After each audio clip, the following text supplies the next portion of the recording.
大家好，我是夏妈。是不是经常刷到这种包着各种馅料的水晶凉圆？今天给大家分享一下家庭做法，软糯 Q 弹，特别的好吃。先来准备里面的馅料，我准备了芋头、红薯跟紫薯，这3种都给它切成片，放入蒸锅里面蒸熟。如果不喜欢这种薯类丸子，你就可以换成豆类，像红豆沙也是很好吃的。放进搅碎机里面，加入白糖、牛奶和玉米油，给它搅成泥，再倒进不粘锅里面，用中小火熬干水分。芋泥是分了2份，1份加了抹茶粉做成绿色，太软塌就加点淀粉给它揉一下，这样立体感就很好，蒸出来不会塌陷。接着一个个给它搓成这样子的小丸子，摆放整齐就可以放到冰箱冷冻1个小时。馅料准备好了，就是外面的水晶粉酱了。我用到的是小麦淀粉加土豆淀粉，再加一点糖粉增加风味，搅拌均匀，用清水和开。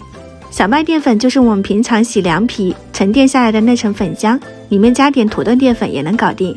再准备一锅开水，我们把粉浆放在上面烫浆，一边烫一边搅拌，慢慢的里面变得越来越浓稠，你搅不动了就可以拿出来了。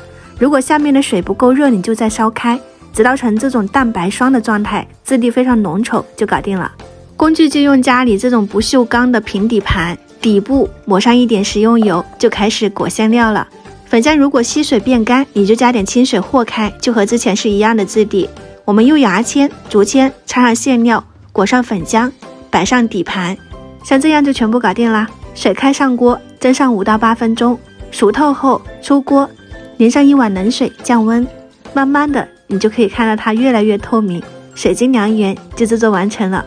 QQ 弹弹的，特别的好玩，用手一掰就下来，一点印记也没有。这4个颜色搭配也特别好看，造型也特别可爱，口感是那种软糯弹牙的。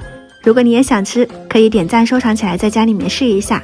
喜欢我的视频别忘了关注我哦，感谢大家观看，我是夏妈，我们下期再见。